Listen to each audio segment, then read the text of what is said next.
This House do now adjourn. Debbie Abrahams. Thank you, Madam Deputy Speaker. And can I start by saying thank you so much for granting this adjournment debate, a really important issue. The first duty of any government, Madam Deputy Speaker, is to keep its citizens safe, and that particularly relates to the most vulnerable amongst us.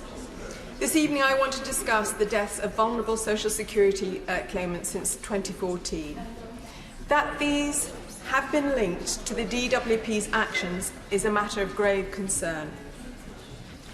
They show not just abject failure from the department, but from the government as well. Government ministers set policy and the department implements this. They are culpable as well. But it's not just about what policies are implemented, but how they're delivered. And that relates to the culture in the department. Actually see what the Speaker's saying. Debbie Abrahams. Thank you. I shall speak up, Madam Deputy Speaker.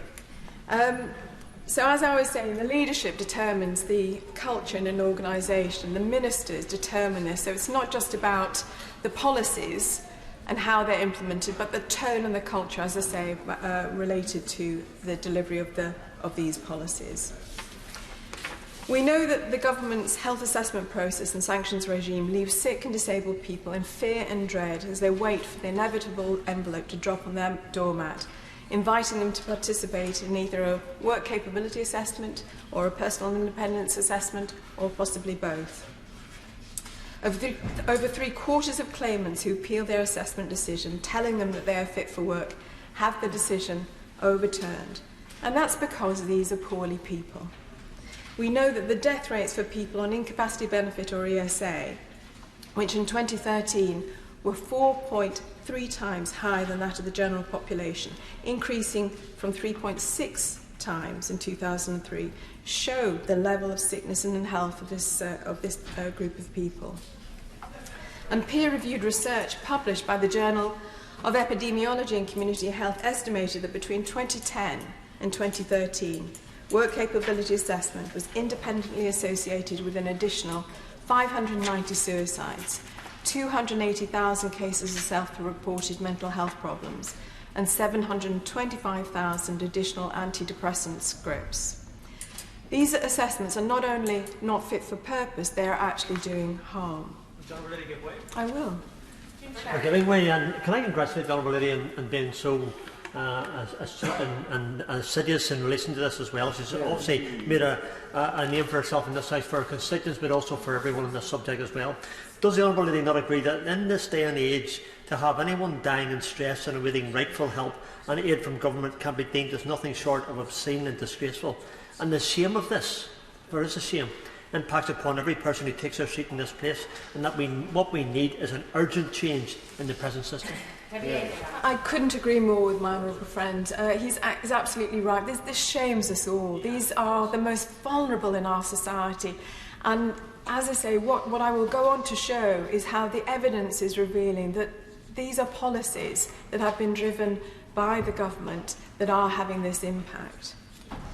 5 reviews of work capability assessment over the last 10 years have repeatedly raised issues with the assessment process, from medical records being lost to blatant lies in assessment reports.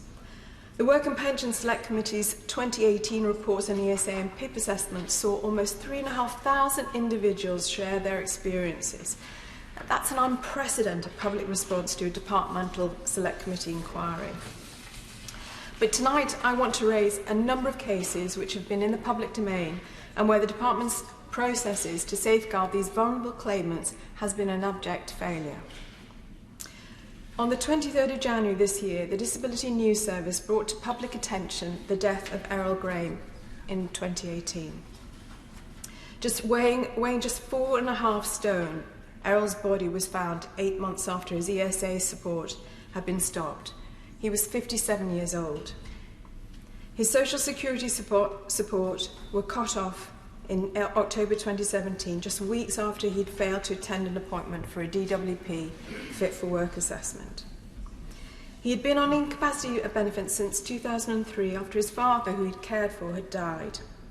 He'd been reassessed as unfit for work in 2013 and had been on ESA when the DWP called for him to be retested in 2017 as the claimed level of disability was unclear, and that's was contained within their letter. The inquest heard it was standard DWP procedure to stop the benefits of a claimant marked on a system as vulnerable after 2 failed safeguarding visits. It made 2 visits on the 16th and 17th of October. Errol's ESA payment due on the 17th was stopped on the same day. There was no formal requirement for DWP staff to seek more information about Errol's health, for example from his GP, or how he was functioning before ceasing his benefits, and it had not done so, the inquest heard. The coroner's report into his death found that the safety net that should surround vulnerable people like Errol in our society had holes within it. Furthermore, she said, he needed the DWP to obtain more evidence from his GP at the time his ESA was stopped, to make a more informed decision about him, particularly following the failed safeguarding visits. A consultant psychiatrist told the inquest that Errol was vulnerable to life stresses and that it was likely that his loss of income and housing were the final devastating stresses that had a significant effect on his mental health. His daughter-in-law Alison has been scathing, telling me of the anger she and her husband Lee feel. She said that what was particularly shocking was how the QC, acting on behalf of the government during the inquest, tried to intimidate not just the family but others as well, shouting at the police officer who found Errol's body about what else he'd seen. And particularly, what offended them deeply was that he was asked, the police officer was asked, had they found any takeaway menus or any takeaway cartons. It was quite clear at that inquest the DWP was far, and the government was far from listening and trying to learn from this, but they were seeking to blame, which is absolutely unforgivable. Well, my honourable friend, I will. I thank my honourable friend for giving way, and I congratulate her on securing this important debate. It's now more than 18 months since Errol Graham starved to death, and more than 8 months since the inquest into his death, where the coroner asked for robust policy and guidance for DWP staff to prevent future deaths. Yet the department's serious case panel isn't even expected to consider the systemic issue identified in Errol's case until next month. Does she agree with me that this inaction means it's hard to believe the Secretary of State when she tells me that the department took Errol's tragic death very seriously? I totally agree with my honourable friend, and I think, again, what I'm going to go on to is showing how this has been going on for years now, and nobody has responded. There have been systematic errors that are coming out in repeated coroner's reports and other reports, and it's still there is no action. I'm grateful for giving way, and I commend the very determined way she's pursued this issue consistently over a long time. She's talked about the coroners getting in touch with the department. Does she share my concern, as shown in the National Audit Office's recent report, that there isn't a systematic way at the moment of compiling what coroners do say about suicides and other cases that they report to the department on? Absolutely. Again, my right honourable friend hits the nail on the head. There are systemic failures within the department, and these have to be addressed. This is just not good enough. Jodie Whiting, who's from Stockton, died on the 21st of February 2017. She was a vulnerable woman with multiple physical and mental health illnesses which left her housebound, requiring 23 tablets a day, and which meant that she was entirely reliant on social security support. In late 2016, the DWP began to reassess Jodie's entitlement to ESA. Jodie requested a home visit as she rarely left the house due to her health, and she had made clear in her reply that she had suicidal thoughts a lot of the time and could not cope with work or looking for work. Despite this, the DWP decided that Jodie should attend a work capability assessment in January. Unfortunately, Jodie missed this appointment, and on the 6th of February, the DWP decided to stop the fortnightly ESA assessments which Jodie relied on. Jodie was immensely distressed to learn that her last payment would be on the 17th of February. With the help of her family, she wrote to the DWP explaining the severity of her health conditions and asking them to reconsider their decision to terminate her ESA. But this did not happen until after her death. In addition to this, she also received letters to inform her that her housing benefit and council tax benefit would be stopped because they're linked to ESA. She told her mum, Joy, "Mum, I can't walk out of the house. I can't breathe. How am I going to work?" Just 3 days after her ESA payment on the 21st of February, her last ESA payment, Jodie took her own life. The independent case examiner concluded that the DWP was guilty of multiple and significant failings in handling the case of Jodie Whiting, and found that the DWP failed 5 times to follow its own safeguarding rules in the weeks leading up to her suicide. In addition, a report by psychiatrist Trevor Turney says Jodie Whiting's mental state was likely to have been substantially affected by the DWP's decision to remove her out-of-work benefits for missing a work capability assessment she did not know about.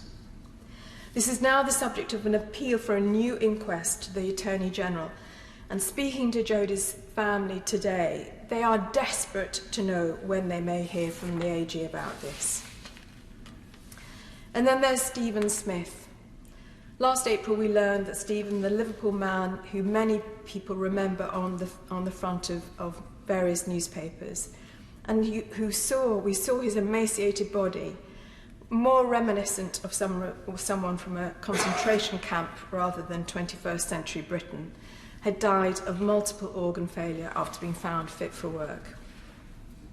But then, Madam Deputy Speaker, there are many more cases of DWP claimants dying, some of whom I raised in last year's Westminster Hall debate, including Jimmy Ballantyne, who died in 2018, taking his own life after being found fit for work, Amy Nice, who also died in 2018, again taking her own life after being found fit for work, Kevin Dooley, who died in 2018, committing suicide after losing ESA, Brian Bailey, who died in 2018 in July, again taking his own life after being found fit for work. Elaine Morrell, who died in November 2017, taking her own life. Daniela Obeng, who died in December 2017, again taking her own life. Brian Sycamore, who died in September 2017, again taking his own life, leaving a note blaming the DWP after failing his work capability assessment. Mark Schofield, who died in July 2017, he was a terminal cancer patient and didn't receive any UC before he died in spite of his illness being known. Chris Gold, who died in October 2017, who was found fit for work following a stroke.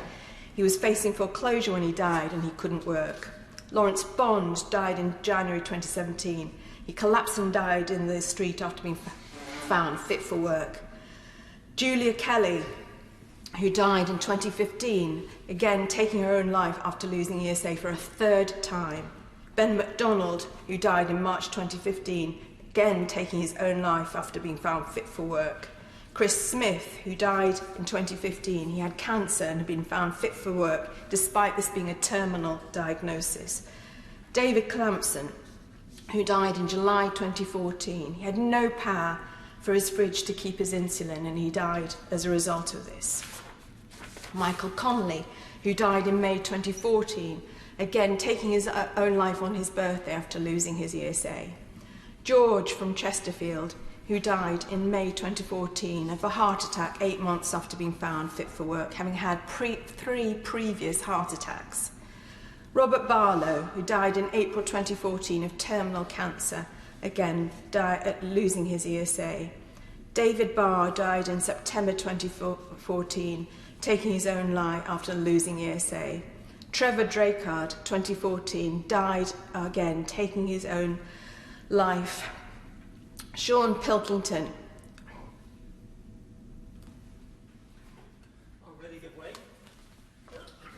Very conscious that what the Honourable Lady is referring to a number of names. I'm just wondering, when someone comes to my office or anybody else's office here, when we hear the threat to commit suicide, when we hear about the anxiety, depression, we right away say to ourselves, these people need help.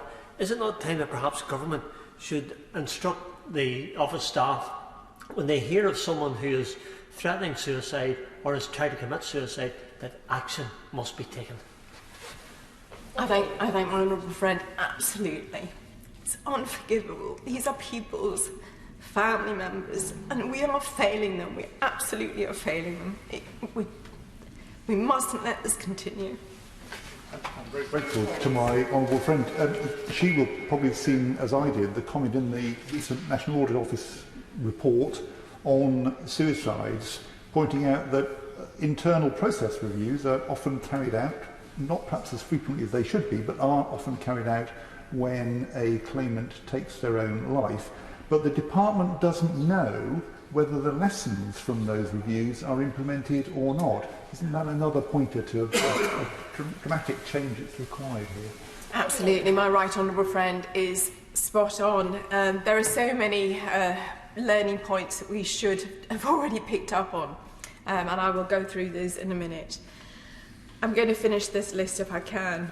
Sean Pilkington died in January 2014, and Terry McGarvey, who died in February 2014. This isn't an exhaustive list, but it shames us all. It shames the government in terms of inaction. I've raised this so many times over the last 5 years, and there's been no change whatsoever. For years now, there have been warnings that the department's safeguarding policies just are not working. And in 2014-15, and as a member of the Work and Pension Select Committee, I asked for an inquiry on sanctions policy. And from this, we recommended that the DWP should seek to establish a body modelled on the Independent Police Complaints Commission to conduct reviews at the request of relatives or automatically where no relatives remain. In all instances where an individual on an out-of-work working age benefit dies whilst in receipt of that benefit. Such a model, operated within the purview of the Parliamentary and Health Service Ombudsman, should ensure that the role of all publicly funded agencies involved in the provision of services or benefits to the individual is scrutinised so that a learning document can be produced setting out how policy and the service delivery pathway can be improved at every stage. In their formal... Would the Minister like to intervene? I believe there's something that he finds amusing about this. Okay, I just saw, what I could only see was a bit of a smirk. I hope that wasn't. There was absolutely no recognition or acknowledgement of this. It was completely rejected by the government going back to 2015. In 2014, the Disability News Service asked via a Freedom of Information request the Department to publish 49 internal peer reviews into deaths. After nearly 2 years and following an Information Rights Tribunal, redacted versions were published. It was clear from the limited information available that ministers were repeatedly warned by their own civil servants that their policies to assess people for out-of-work disability benefits were putting the lives of vulnerable claimants at risk. More recently, as my right honourable friend has mentioned, on the 7th of February this year, following a request from the former chair of the Work and Pension Select Committee, the NAO published a briefing report which sets out the findings from their inquiries with the department on the information it holds on benefit claimants who ended their lives by suicide. The NAO found that the department had received 9 contacts from coroners via its official coroner focal point relating to suicide since March 2016. 4 prevention of future death reports from coroners since 2013, of which 2 were related to suicide, and investigated 69 suicide of benefit claimants since 2014-15. These are the quotes from the report, Madam Deputy Speaker. It is highly unlikely that the 69 cases the department has investigated represents the number of cases it could have investigated in the past 6 years. In other words, this is just the tip of the iceberg. We don't even know the actual number of people who've taken their own lives as a result of what they've been through. The department does not have, another quote from the report, does not have a robust record of all contact from coroners. How can that be?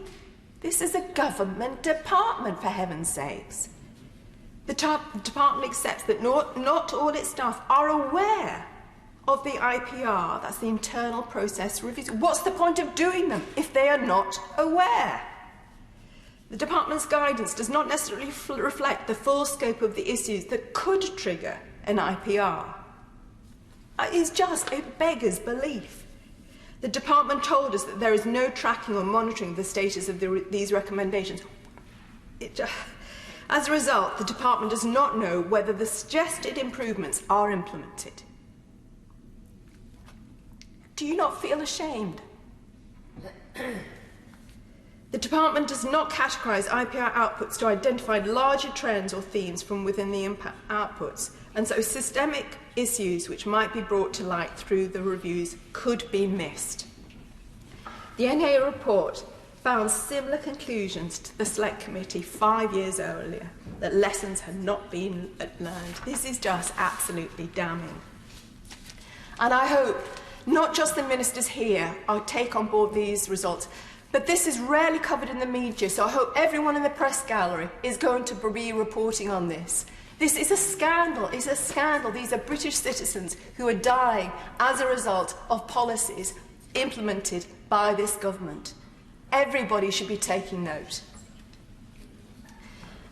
I've asked for a full and independent inquiry, given the serious failures that are quite clear just from the speech I've just given. I appreciate the Minister needs to consult others, but I would like a response by the end of this week. This is too serious to be ignored. The Department has stated there will be a new system of serious case reviews, so who will sit on the panel? Will there be independent panel members and not just DWP employees or contractors, and will they have medical expertise? Will they commit to publishing the panel's membership in terms of reference? How will the trends or themes to be investigated be identified? How will the recommendations made by the panel be tracked? Will the Department undertake to review its safeguarding policies in the round, including the training of staff?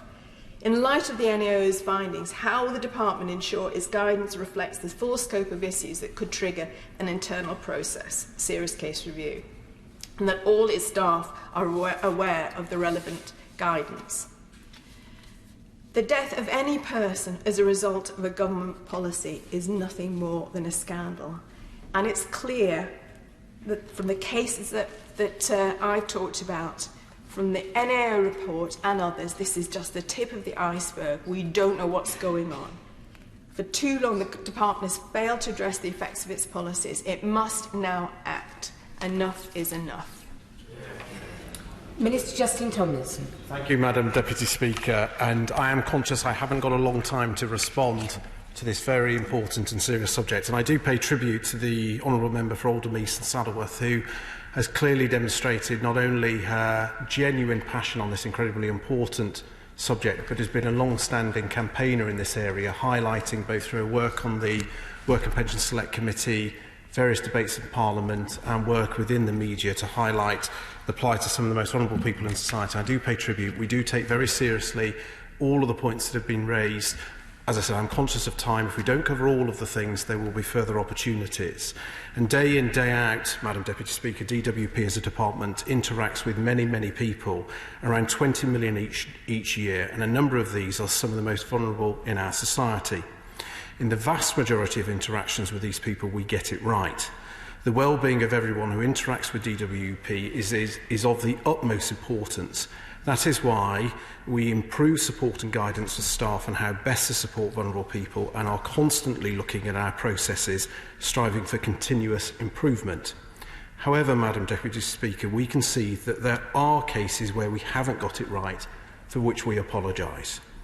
When this happens, we want to ensure that the department learns so that in the future we can deliver the right outcomes first time, respond effectively to the needs of the most vulnerable and reform our service so that we can continually improve and are more responsive to feedback. And I think that was a clear theme of the points that were presented in the Honourable Member's speech.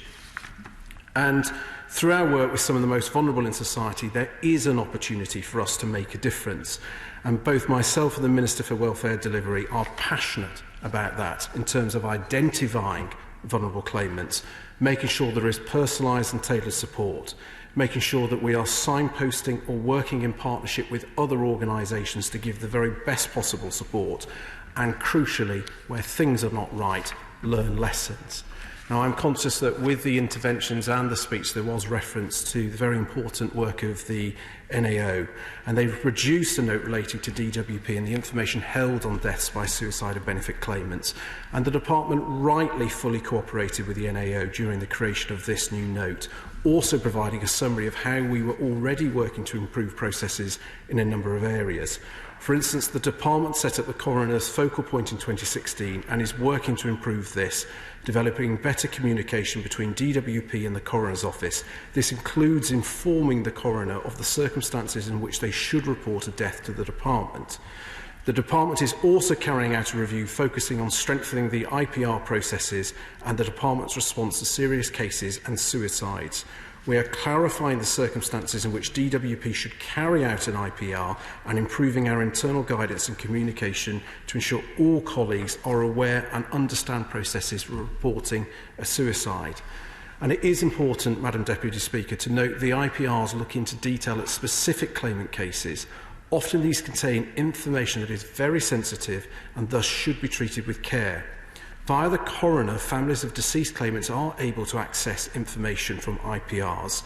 If they then choose to release this information, that is their choice, but as a department, it would be inappropriate to comment on the findings of individual case reviews, as this is their private information. We are strengthening the analysis of IPR reports and recommendations to ensure that the department is aware of any systematic themes and issues and is able to act in place effective corresponding improvements. We are also developing a centralised customer experience team to coordinate all improvement activity, including monitoring the occurrence of issues and delivery of improvements to reduce the risk of issues occurring again. The team will provide a centralised point to support local and regional customer case reviews to identify and act upon systematic issues. And we have developed the serious case panel, which we will consider the most serious systematic issues which have been identified. This will enable the department to learn from the issues experienced by ensuring there is a forum to make recommendations for improvements across the department as necessary. And I know that the Secretary of State personally takes this very seriously. And going forward, the Serious Case Panel will be meeting quarterly, and any recommendations from it will be taken forward by senior members of the department to ensure that where an issue has been identified, we will learn and take appropriate action. And for us, we do recognise across the country we do have fantastic, hard-working and compassionate staff, and they are always looking at how they can improve, whether that's through training, increased knowledge or awareness. And we will work with other organisations, for example, on mental health, to improve our awareness and our ability to support claimants. We've worked with Mental Health Matters, who've helped deliver our improved training, and having mental health champions within assessment centres. Last year, we did the very detailed work on domestic abuse, helping to identify and support domestic abuse victims, and we did that with Women's Aid and Refuge, utilising their expertise. On autism, we worked with Autism Alliance to develop the Disability Confident Autism and Neurodiversity Toolkit for work coaches, and the Disability Passport to encourage disabled claimants to disclose their disability and health condition early in the process so we can improve communication support and ensure reasonable adjustments are in place. There is still much more to do in that area in terms of identifying all vulnerable claimants, but through things such as universal credit, we have an opportunity to provide that personalised and tailored support, and also look where we can identify suitable advocates. So where the system isn't working, there are other people who can help us, independent of us, to make sure that claimant continues to engage and gets the support. I have only seconds left, I'm afraid, so I can't take more. There is a real commitment from this department to learn the lessons, to continue to improve the support that we provide to people often with very complex and difficult needs, whether that's mental health, dealing with drug and alcohol dependency, working cross-government, utilising all of the way to provide that wraparound support, building on initiatives like Duty to Refer that is so integral in helping avoid people becoming homeless, working within the prison system, having our work coaches in place to put the support ready before they come back out, doing everything we possibly can. There is still more to learn. We have an opportunity later this year through the Green Paper that will look at claimant experience, assessment, trust in the system, and finally the National Disability Strategy, personally supported by the Prime Minister. The question is that this House do now adjourn. As many as are of that opinion say aye. The ayes have it. Order, order.